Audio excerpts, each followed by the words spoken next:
दिन हो गल बा कतन कहिया के गल बाने बंगाल साइड कमाई कब ले आई है समझे में नहीं खे अब शादी के 2 साल हो गल बा और अभी तक कुछ पता नहीं क्यों कर बतावा सब गांव गांव हमके ताना मारता कि लड़का बच्चा ना हो तो का हो जी पति है नहीं। हाँ ये जब बैठ के का अकेले बड़बड़ाता तो का करी बोली तनी सुनी न तना दिन हो गल बा गइले उनके साल भर हो गल बा भैया के गांव घर के बगल के लोग ताना मारता कि एकर लड़का बच्चा नहीं को जब जानते बड़ा कि जब रउआ के भैया है कि हाईवे नहीं खे तो हुइए कहां से लड़का बच्चा तो का करी हम तो तनी फोन लगाई न देखी कहां बानो तनी बात कराई न रउआ के पता बा कि हमके मोबाइल चलावे ढोंगे नहीं खे फोन कइला पर उठावे ना कइला फोनवा एक दिन। हां अब पता नहीं कहां बाना कैसे बाना तो फोन लगाई हां फोनवा लगाई न तो देखी बतियाई न अब तनी बतिया कराई हमरे ते बुझाइबे नहीं कर अब मोबाइल तो दे के ना गरबा न कि हम कुछ बतियो चीत करी हमारे जना तो दूसरा नंबर बदल ले लेबा ना समझ में नहीं खेवत का करी काहे ऐसा करी हमारे साथे बाद में बात ना कर लेबू हम जाता नहीं तनी कुछ काम बउए। अरे तो कहां जाता नहीं सरवा का के लगा दी है बाबूआ ठीक है शाम करा दे शाम के लगा देम फोन। हां जरूर जाता से ही लेकिन ऐसा ना बाना धोखाधड़ी करी न ना हम जाता नहीं फोन साइज के कर देम उनकरा पास बतिया ली ह ठीक बा हां हे भगवान कब ले आई है हमें समझ नहीं खेल कितना इंतजार को यही आपका घर है? हाँ देखो बात बताओ बनी ये हमार घर है। अच्छा अब बढ़िया से अच्छा से आज शुद्ध शुद्ध हिंदी में बोली है ई ना कि बंगाली में लगाबू बोले तो अच्छा ठीक है। अभी तरह के दिन एगो हमार भाई वाला लगल आज खिसियाला ठीक बा ठीक है हल्ला शांति से ठीक बा ठीक है। सुधांशु रे पता ना के जाने कहाँ गोल बा सुन ना हाँ ये बड़ी बुका थी हम नहीं बैठने वाले यहाँ। हाँ हम नहीं बैठने वाले। आ जाओ ये क्या कर रहे हैं आप? बैठ जाओ। कुर्सी उर्सी नहीं है क्या? अरे का करबू तू ही ना लागल आड़ू अपन आवे के जल्दी घरे चला तो कुर्सी कहाँ ले रे कौनो घर में नहीं कसन नर ना मीना बताओ हो चिंता करे के बात नहीं है। अरे हाँ भाई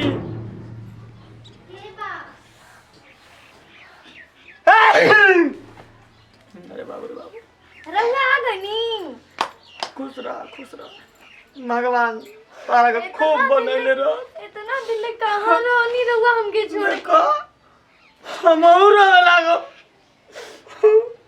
बताए वो हम कैसे रहनी रहुआ बिना पता बा कि वो घर घर में में है आपकी?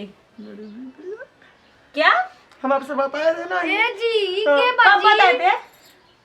सुना हां तारा से हाथ जोड़िया बा काय बदे हम एक ठो बीबी लाए बदे कुछ मत बोलियो का अरे हमें बाबू बाप ये कमान दिन हमके देखे के मिलत है भगवान हम का ये काहे कहीं रहुआ हम हमारे में कौन कमी रह लगे के लेके आके सौती नहीं आके अरे उ खिसावा ना कहाला कौन खिसा मती मार के फंसौला से बंगलिनिया ये बंगलिनिया बिया का हमर भतार के फसैली काहे আমি ভালোবাসি हिंदी बोलो हिंदी हम इनसे बहुत प्यार करते हैं इसलिए मैंने शादी की है। मैंने कोई मुझे हम- पता भी नहीं था तुम थी। मुझसे धोखा हुआ है ठीक है।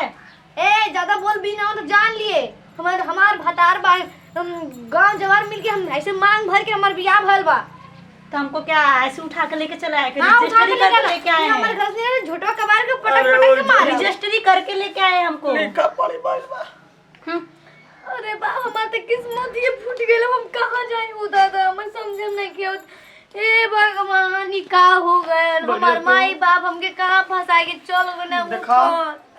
हम जे तेरे कहा मत तेरे रहियो चार रूम हाई रही ठीक बा सुतने बैठने का व्यवस्था इसी में रहेगा आपका। ऐसा क्यों?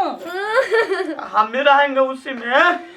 हाँ, सब ठीक नहीं है। काहे तो हमारे भीरी रहब हम 2 साल से आ इंतजार करती हमारे मेरे पास रहे। तार बा तो हमारे लगे रही मेरे भी तोरा लगे पति ना है, मेरे भी पति है, रजिस्ट्री तोर करके शादी कैसन की है। पति? अरे है ना मेरे पति। मेरे पति मैंने है। शादी घाव की है। लग जाई तोरा के में। हटो कुल तो घाल दिल में चोट मेरे दे पति दलो मेरे ई पास घाव रहेंगे। का देखो हम तोरा पास अयो रह दादा एकरो पास रह ई ना हो सकल बोलती अरे दादा हम जहर खा ले हम फांसी लगा के लटक के मर जाई अब हम मुआ আমি তোমাকে ছাড়বো না। ई का छाड़बू छुड़बू कर रही है ये बताई कोई जाके भाषा है शेयर ले बारू तो घर से तो कहीं निकले के है जे ना सुनिए ना, इतने दिन आप इसके साथ रहे, तब भी मैंने आपसे शादी की।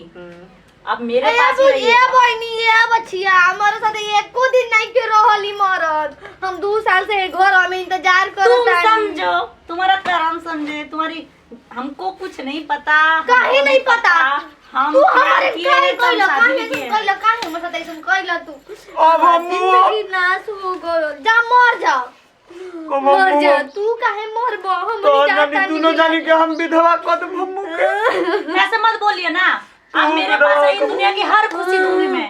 अरे हमके विधवा रहल कबूल बा लेकिन है सौतीनिया हाथे रहल ना कबूल बा बहुत तरह से वो विधवा रह अरे 2 साल से तो अकेले ना बिताईनी है केहू आयल हो देखो पानी बनी के ना पूछले कि तनी ला पानी पी ला इतना बढ़िया करम विज्ञान बनी के हम पानी के पूछ दे सुनो ना ए दादा हो पानी ले आ। कहाँ जाई मेरे से नहीं होगा, मैं ये सब काम नहीं जानती हूँ। मैं तो इतना ही मेरे जानती से नहीं होगा काम नहीं जानती हूँ लेके आन बानो और नौकरानी बानी और को काम करम ना वो बनाई अरे अखिया खोदा जाई रे खुद आता खिए सोच लो तू हमारी जिंदगी बर्बाद हो गई सुनिए ना, हे भूख लगी है भगवान मुझे, इतने दूर अरे से हमार आई हूँ ना। सोना काउच मंगा दी कुछ ही मंगा दीजिए चटपटा, मुझे बहुत भूख लगी का है। मंगा दी समोसा नहीं, हम समोसा नहीं खाते। छोला नहीं, हाँ कुछ तीखा पीखा अच्छा जो पेट भर जाए। गोलगप्पा नहीं, अरे मुर्गा बनवा दी हाँ ये सही रहेगा, ये बिल्कुल टेस्टी।